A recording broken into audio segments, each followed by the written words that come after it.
Hey there, I just wanted to make another quick video about a TV series or an idea for a TV series or a book that I was thinking of.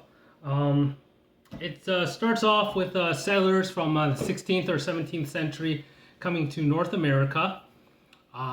They settle in a region, maybe with four seasons, and they fight with an Apache tribe, and they slaughter them almost to the last one on this land. And before the leader of their tribe dies, a great shaman, he casts a spell on the remaining settlers that survive the battle. Um, and the spell is that they'd be immortal in a certain region. And if they ever left west of the mountains or north of a certain river stream, they would die. And then he passes away.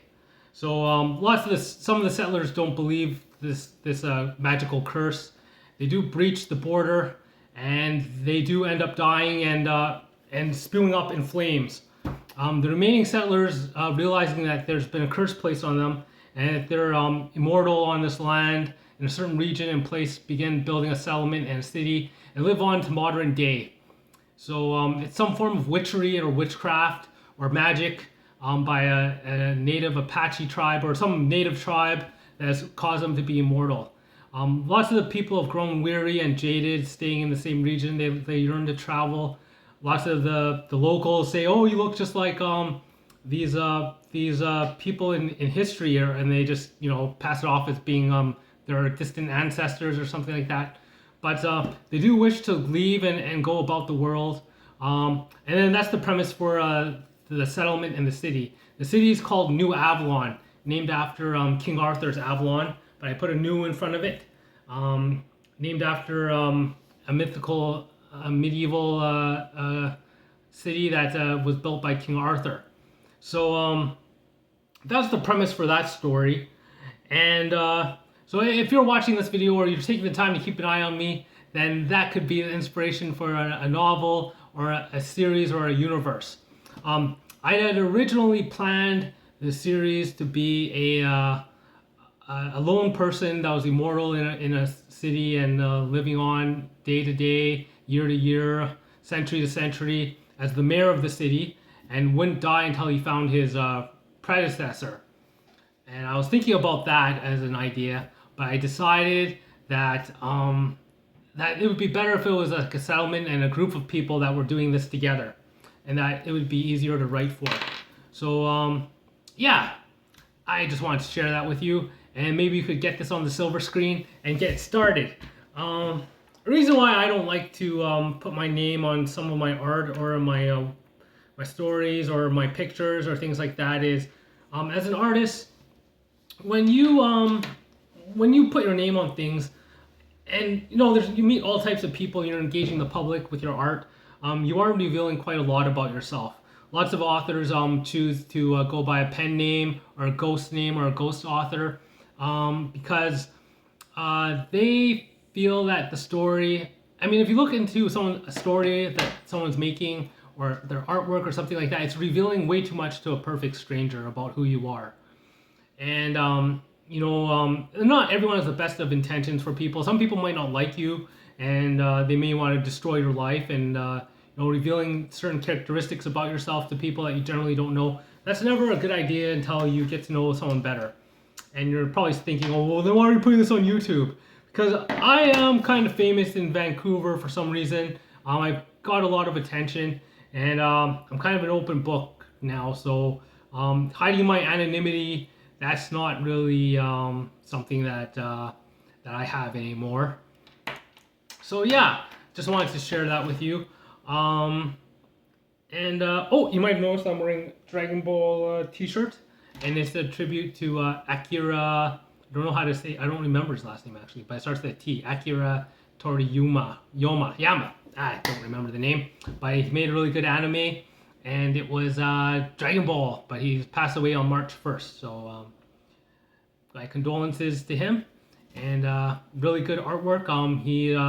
I think that was the first time I saw Aryan people with exaggerated features in cartoons, like with the big eyes and the pointy noses, and that was like during Dragon Ball, and that was my like the first time I saw those types of expressions and those types of faces. It was in that anime was Dragon Ball and also Sailor Moon, but Dragon Ball first.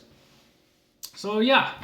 Oh, and another anime that you could watch if you have time is One Punch Man. Yes, it was introduced to me by my supervisor at Select at my old job. I don't want to say the name of the company. But yeah, it's about a character that becomes next to omnipotent through various forms of strength training and just honing martial arts and things like that.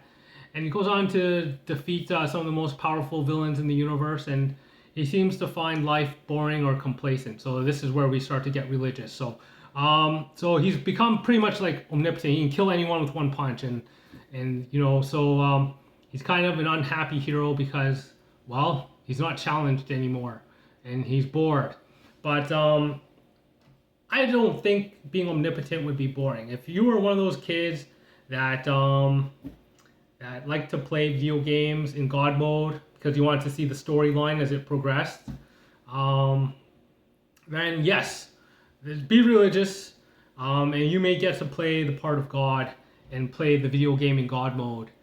But if you're the person that likes to be challenged and constantly die in the levels and get beat up and you like to actually beat it straight up, then that's probably not for you, and maybe you will get bored.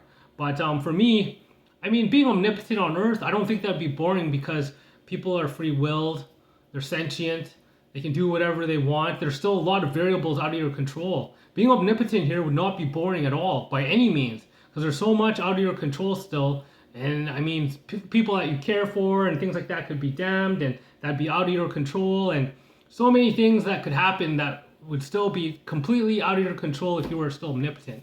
So someone trying to convince me that being omnipotent or too powerful would be boring, that's just not gonna fly, because, especially in a place like Earth, because that's not boring at all.